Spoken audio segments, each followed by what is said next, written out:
Hi, everyone. Thank you again so much for being here. This is going to be our introduction to methamphetamine training. Thank you so much for being here. My name is Kira Vaughn. I am the Substance Use Prevention Coordinator with the City of Somerville Prevention Services team. You probably recognize my face if you've been to any of these previous trainings. And I'm just going to give folks another minute or two to see if we have any stragglers coming in. Just as a reminder, this is going to be recorded and it will be available on YouTube sometime in the next day or so. So if you cannot sit through the entirety of this training, or if you want to come back and reference it later on for your own notes, if you are looking to share this video with someone else eventually at some point who is not able to make it tonight, then you can also feel free to share our YouTube link with them. We can be found on YouTube at Summerville Prevention Services. And we hope that you will not just check out this video once it goes up on the recording, but also a lot of our other videos that we've been doing in the past year or so that have been part of our virtual training series. So like I said, I'm just going to give folks another minute to see if anyone else comes in, and then we'll go ahead and get started.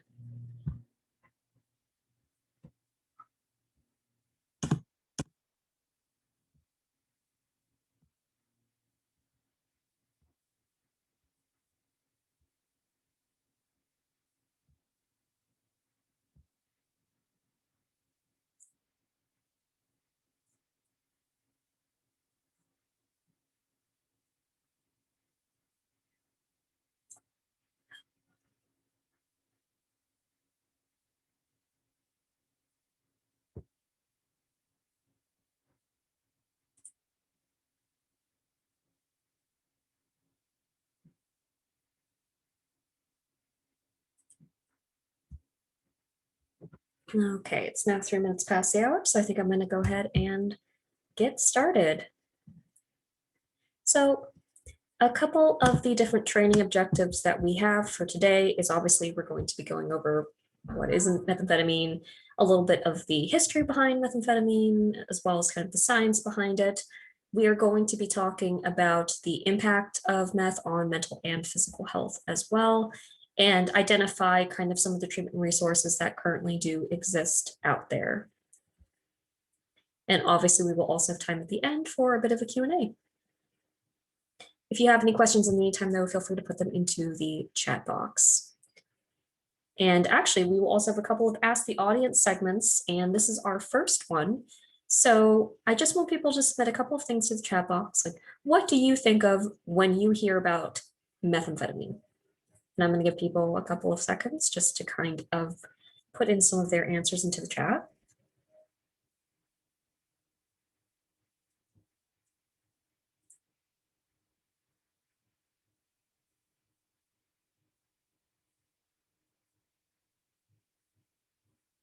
Okay, so I'm seeing a couple of different answers starting to trickle in. Well, let me just see here. Okay, so we have not a first-time drug of choice. Okay, stimulant, absolutely. Party drug, yeah, we'll talk about that a little bit more later on. And also, I think one more, so if anyone else wants to contribute anything.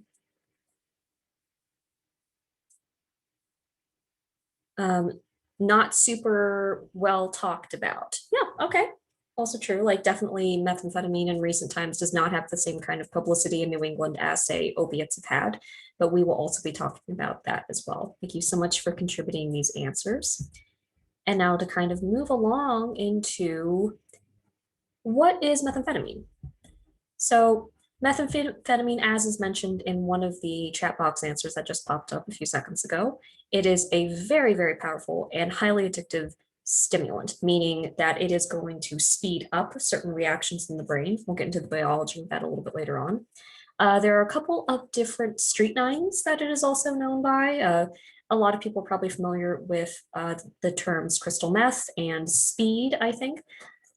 And it typically appears in the form of being white powder or a pill, but crystal meth actually does look actually quite different in the sense that it actually looks like, some people describe it as like a pile of tiny glass shards or rocks.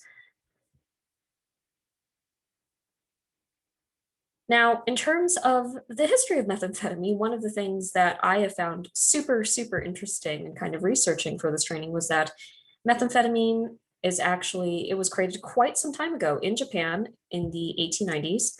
And it was originally actually used as a medication. It was used to treat narcolepsy, asthma, and eventually became quite popular for weight loss in the 1940s.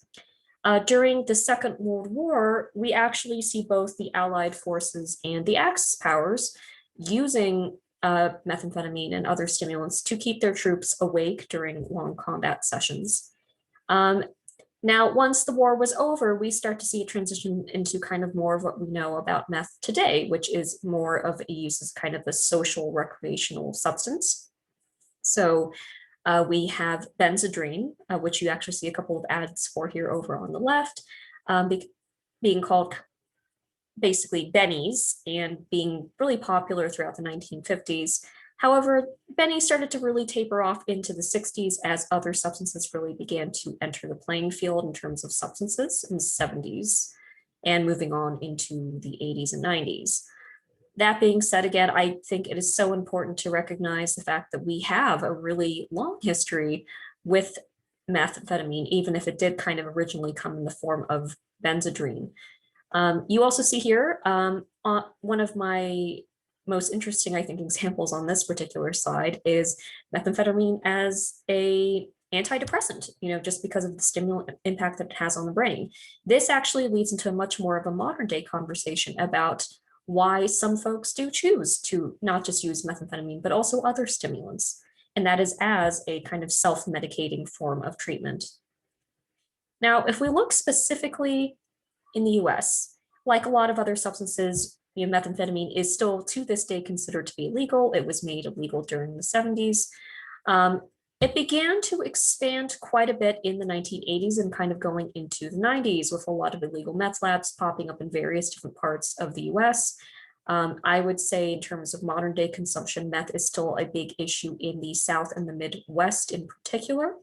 And they still have a lot of issues with illegal meth production. But also we now have some meth being imported from overseas as well. In 2005, we actually see the US government passing the CMEA Act, or the Combat Methamphetamine Epidemic Act. And that really also kind of pushed out a lot of the US methamphetamine labs. As I mentioned just a few seconds ago, now most methamphetamine is actually being produced and imported from Mexico. Now, just to talk a little bit more about methamphetamine use. As someone had mentioned in the first Ask the Audience question, methamphetamine is not usually a first-time substance of choice for most folks. And even for folks who are more experienced substance users, they are not using methamphetamine just on its own. Methamphetamine is one of those substances that typically is being combined with other substances, most commonly based on what we have seen from hospital reports, alcohol and amyl nitrates, also known as poppers. There is also some evidence that it is currently being produced with fentanyl, like a lot of other substances that are currently being bought and sold on the street. It is typically consumed nasally, but there are definitely people who also will inject it, smoke it, and also will inject it through the rectum area. But that being said, you also have modern day stimulant prescription medications like Adderall and Ritalin that are typically only consumed by popping them orally. Which kind of leads us into an interesting discussion around prescription stimulant use, because that, Adderall, Ritalin, these are legal prescriptions under the FDA, and they are very, very popular. And unfortunately, they are also, while they are legal, they are very commonly misused, especially among students and workers who are working very, very long hours with very high productivity expectations. So in the past, I have definitely seen people who have been in very high level finance jobs, for instance, who have been struggling with stimulant pill use. I've also seen this happen with other folks who are being asked to stay awake for long periods of time. And that could be students who are trying to cram in before finals. That could be EMT workers. That could be first responders. It really kind of runs a big gamut.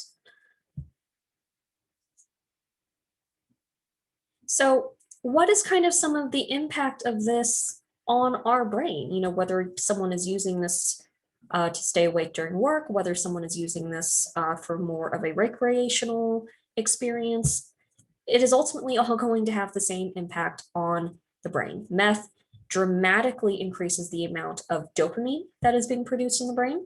And dopamine is very much connected to our motivation levels, body movement, and reward system. I'm going to get a little bit more into the body movement thing later on in a couple of slides. But in terms of the reward system, if you can imagine that a huge surplus in dopamine production leads us to not just wanting to take more and more of the stimulant in order to continue to feel good, it is also activating the part of our brain that feels rewarded. So ultimately, that pleasurable experience of being high is going to impact you in the same way as though you had, rewarded yourself with any number of different things after completing an exam or getting a promotion at work.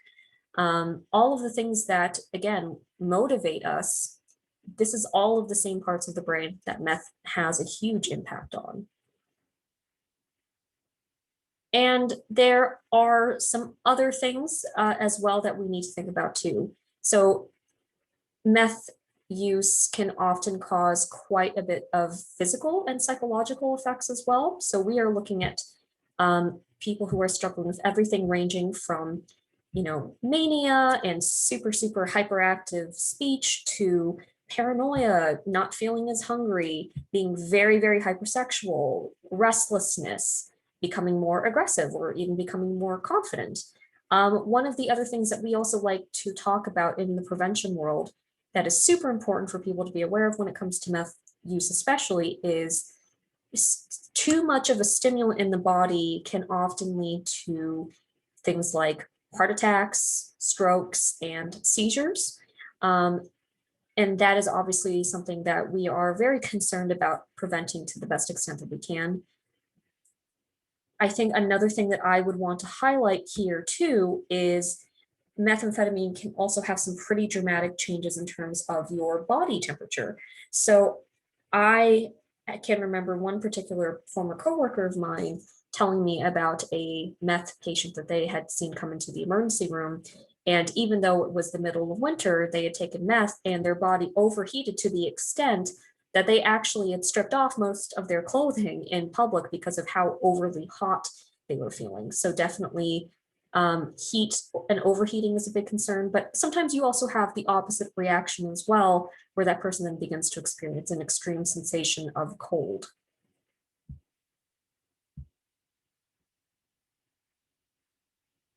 And, we just talked a lot about what someone, on meth might look like. And we also need to think about some other consequences that are a little bit more long-term when it comes to methamphetamine use. One of the things that meth is still associated with, again, if we can remember the fact that it was initially created as a weight loss substance in some ways, methamphetamine use can lead to extreme and very dangerous weight loss. It can also lead to some very long-term consequences to mental health, including permanent paranoia, hallucinations, delusions, and anxiety. You're also looking at the potential for memory loss in the brain as well. And you're also looking for people who may react in a very irritable or even aggressive and violent way towards others if they are feeling triggered or if they are feeling unsafe while using, especially if someone is maybe having a delusion or hallucination where they think that they are in an unsafe situation. And again, just in terms of more physical consequences, we are looking at things again like heart attack, stroke, even organ failure and permanent brain damage. So definitely methamphetamine use can be extremely, extremely dangerous. Another thing that I also want to highlight is sexual assault being a potential consequence of meth use. So one of the things that happens, not just with meth, but also with many particular substances, is you may not be fully aware of your surroundings. You may be in a position where you are either absolutely incapable of making safe and responsible choices for yourself, which could lead to some hypersexual activity, which then in turn could lead to questions around whether that activity was consensual or safe for you later on. You could also potentially put yourself in a dangerous situation and face the consequences of not being able to fully be in control of your body and of your perceptions. And that in turn potentially could lead to sexual assault in terms of someone coming and taking advantage of you being in that unsafe situation. And to talk specifically also too about psychosis, because as I had mentioned just a minute ago, psychosis can definitely be a short and long-term consequence of meth use. You have acute meth psychosis and chronic meth psychosis. And acute meth psychosis could be maybe you have just injected meth, for instance, and also had some alcohol, and you are now beginning to experience hallucinations because of the meth that is running in your body. That would be more acute meth psychosis. However, given enough time and enough meth use, especially very chronic and long-term ongoing meth use, you could again potentially be looking at some very chronic issues for the rest of your life, which in turn could potentially lead to the development of diagnoses like schizophrenia and schizoaffective disorder. So meth use really, it falls onto a range in terms of who uses meth and who could be potentially at risk for meth. You have people who use meth, again, like I mentioned earlier, on just the weekends, who in a very social or kind of recreational way. And then you also have people who are at the very opposite end of the spectrum who are chronically using it. Again, as someone actually mentioned in our first class, the audience, this is not typically considered to be a first-time substance user substance of choice.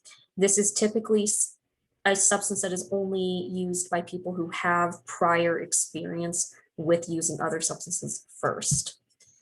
Men who have sex with men who use methamphetamine also, we have seen in our research, face much higher rates of potentially contracting HIV and hepatitis C.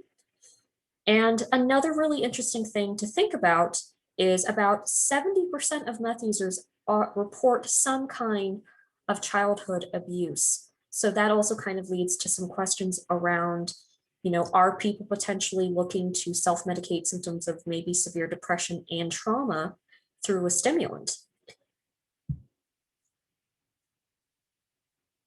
That in turn leads us to kind of this conversation that we want to have around different treatment resources.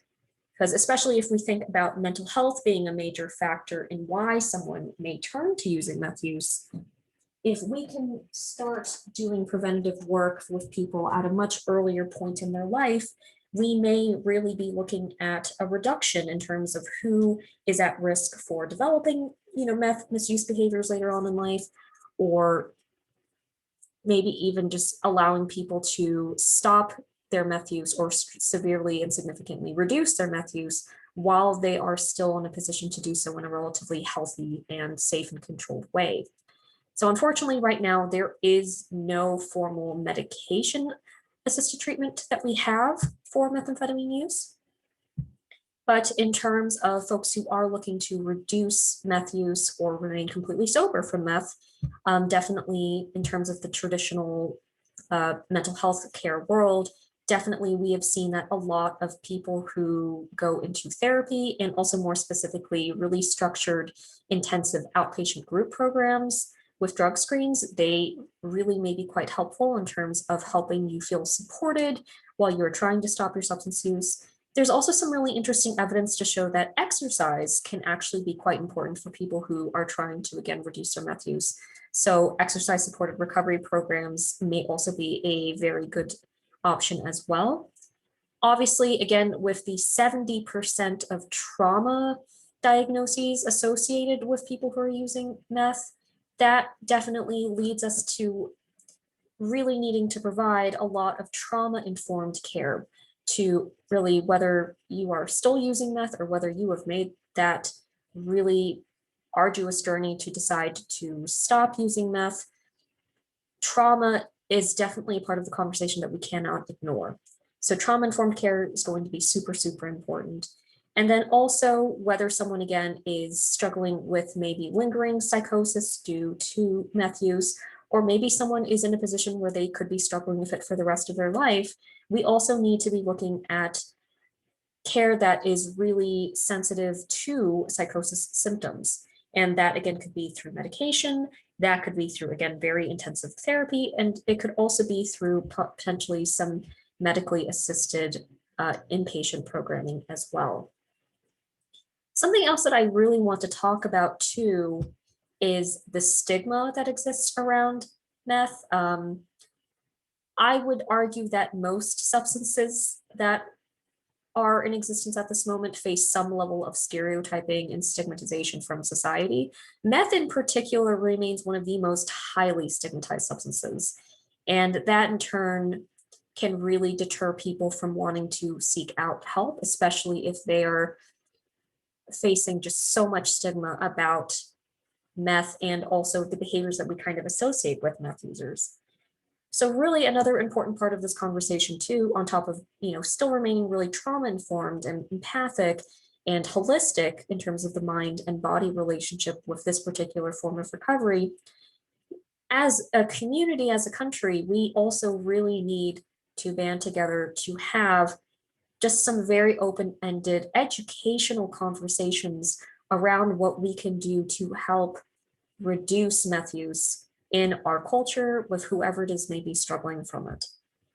And we definitely need to focus a lot more on creating treatment programs for it and also creating a lot more resources for it. So we are actually kind of almost at the end of our presentation for tonight. This was definitely a very fast presentation in some ways compared to other ones that I know I have done in the past that have gone on for 50, 60, 60 plus minutes. Part of that, honestly, is there are not a whole lot of online resources or educational resources out there that talk about meth. And that in turn meant that I had a lot less material than normal to pull from in order to create this presentation, which I think kind of leads very nicely into what I had just talked about in our past slide about how we definitely need a lot more information about meth out there. It's so interesting that even, unfortunately, in the world of psychology and mental health and prevention, we are still not even talking about it to the extent that we could. So I hope that this encourages people who, especially treatment providers, to go back and have more conversations with their teams and with their communities and with their clients and their patients about really what the full impact of meth can look like and how we can create better resources to address this. So with all of that being said, what I want to also, again, do right now in this particular Ask the Audience is just kind of say, what are some of like the biggest takeaways from this discussion that surprised you or made you think? I would really love to hear that. And again, please go ahead and submit those answers to the chat box, and I'd be happy to read out a couple of them aloud.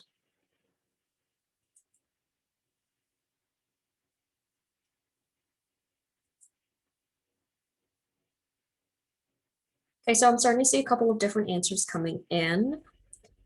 This first one, yeah, I was actually really surprised about that too.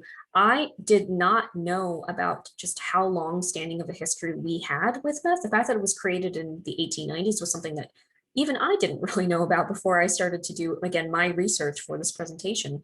And the fact too that we have seen it transform from a medication into the very highly stigmatized and very illegal substance that we now know today is really fascinating. And it kind of does make you think about like just how that transition from like, I would say the 40s going on into the post-World War II 50s era, what the timing of that might have had to do with meth, especially when we think about all of these men who are coming back from one of the bloodiest wars in human history and seeing a tremendous amount of trauma on a global level. And that's not just true, obviously, of the soldiers and military support staff who were active during the war, but even people back at home or people who might have been in very impacted areas during the war in France, for instance, or Poland.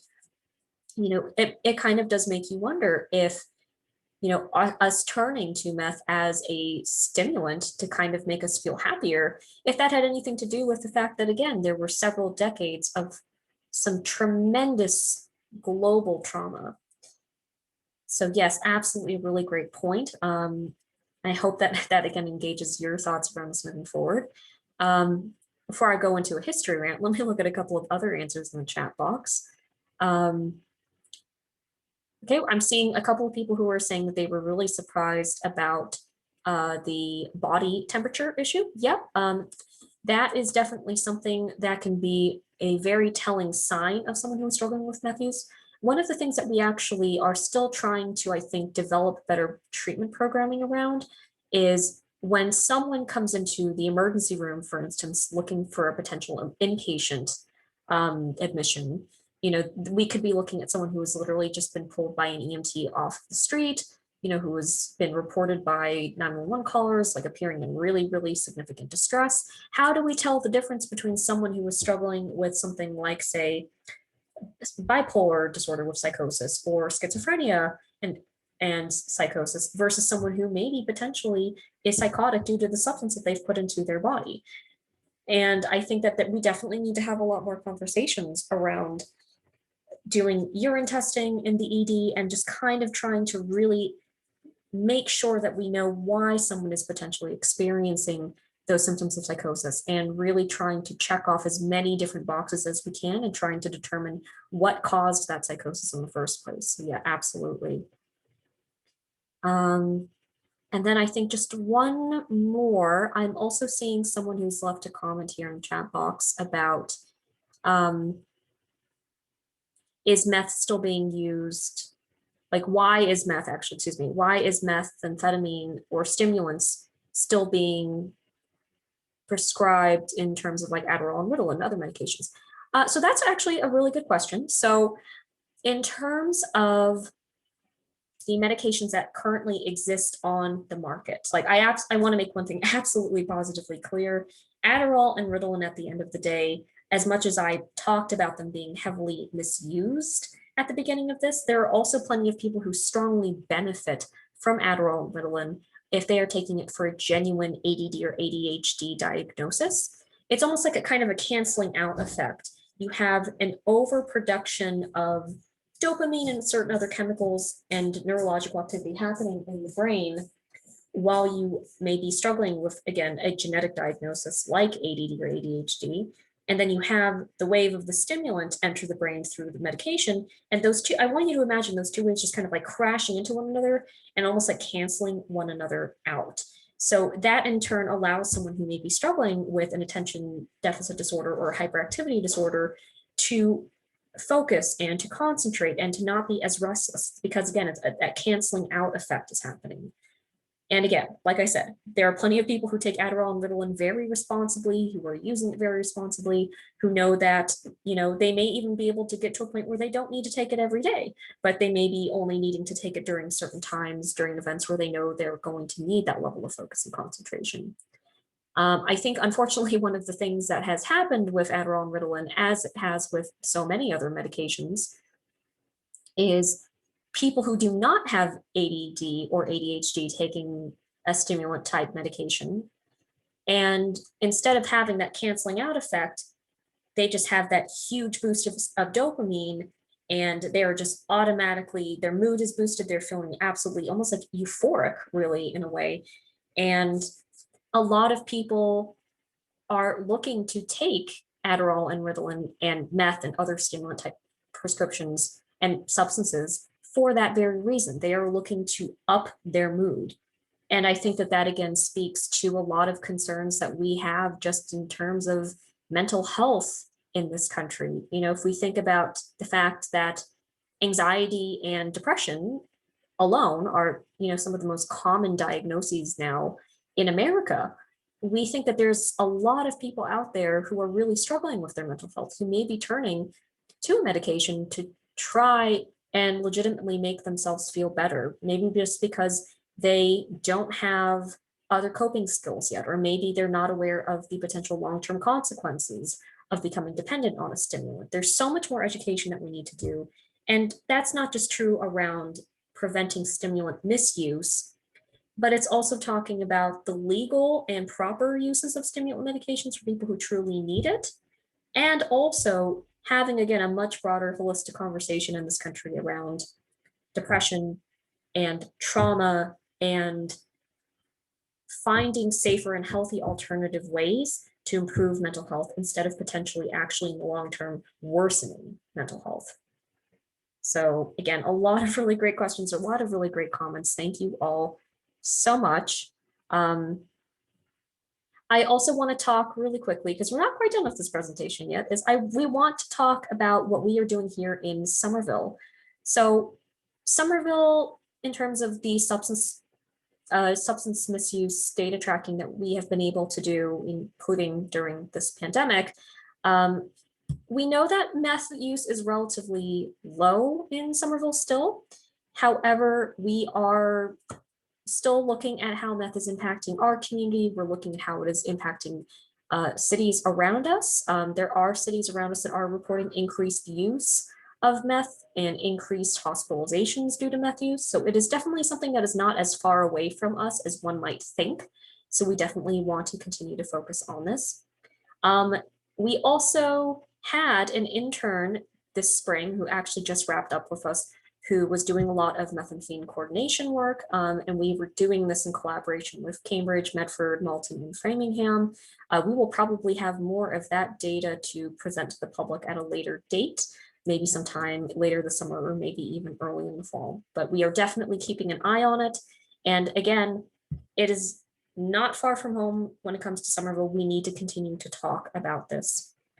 So in terms of specific resources that I wanted to throw out there, I wanted to definitely throw out Boston Medical Center. They have a wonderful substance use program set up there, and they have a lot of really good information and resources available. I actually took a training with someone named Justin Alves there a few months ago, and it was one of the most informative presentations I think I've ever done. And I'm so glad that they offered it. I would definitely recommend checking out BMC for that reason, but they also have live chat sessions where you can go in and get support. So if you know someone who maybe is struggling with stimulant use or meth use, please feel free to refer them to the link that is listed on the slide here. In terms of maybe wanting to seek more long-term help, things are obviously slowly starting to reopen up here, but I'm not entirely sure what that means for residential programs or inpatient programming. That being said, the Mass Health Hotline will definitely have a lot of information in terms of what is currently active and what is currently not active.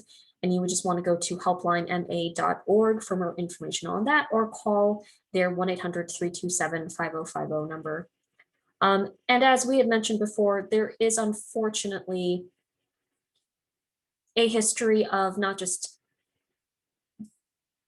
there's a history of both pre-existing trauma, which certainly could be sexual in nature, but also, again, if you are not fully in control of your body or in full awareness of what your surroundings are, again, unfortunately, we do need to have that talk around sexual assault resources and sexual assault treatment options for folks.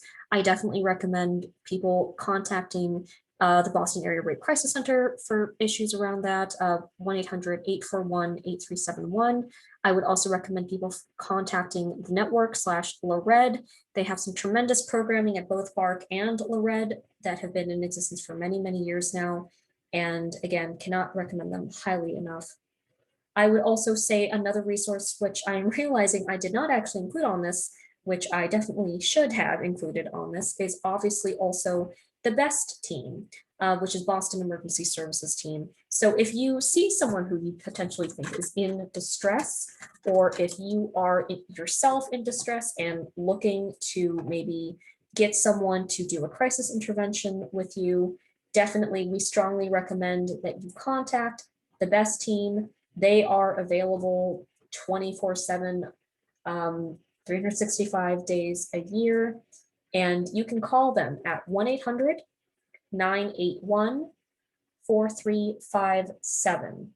And they will dispatch a mobile clinician to meet you wherever you are at in the community. You can also actually, and I'm not sure actually if they are still doing this due to COVID and limitations of people in hospitals, but they also used to have walk-in services that you could do at their Boston Medical Center location near Genealogy Place.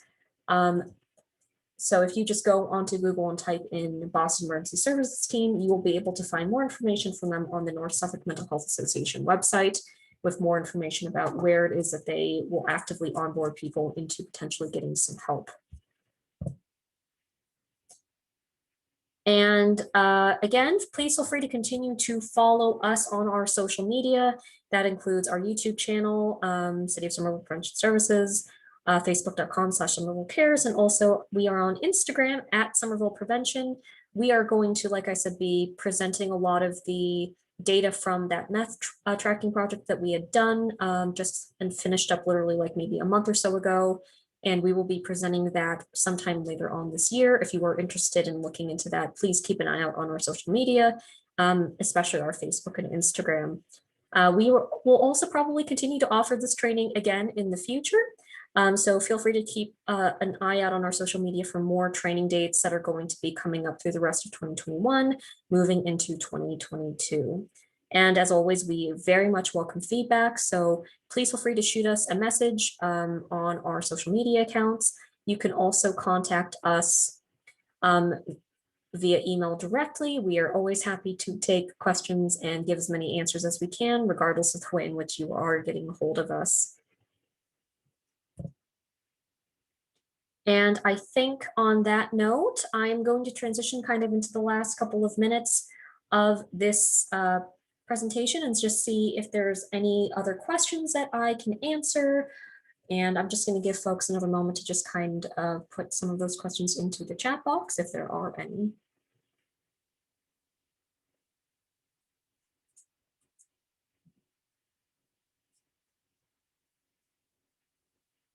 Although we might not have that many actually, because I feel like we asked a lot of really great questions already in the course of this presentation. And some really thoughtful ones too. Thank you again so much.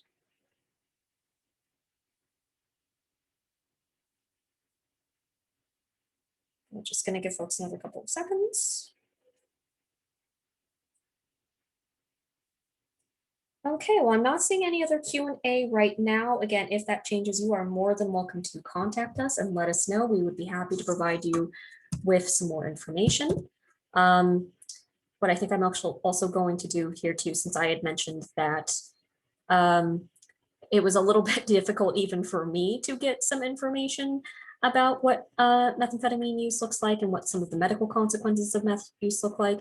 So these are all of the things that I pulled information from. I hope that this will be helpful to you. Please feel free to screenshot this and look into these different links. Again, like I said, if anyone has the opportunity and you are a healthcare professional, I cannot recommend the training by Justin Alves at BMC enough. It was one of the best trainings I've ever done. He was super informative, and he is still very much an active treatment provider through the BMC OBAT program. So feel free to also reach out to Justin Alves at BMC if you have any other questions that maybe are a little bit more medical, for instance, in nature that I might not be able to answer. My team might not necessarily have all of the answers for the tip of our fingers.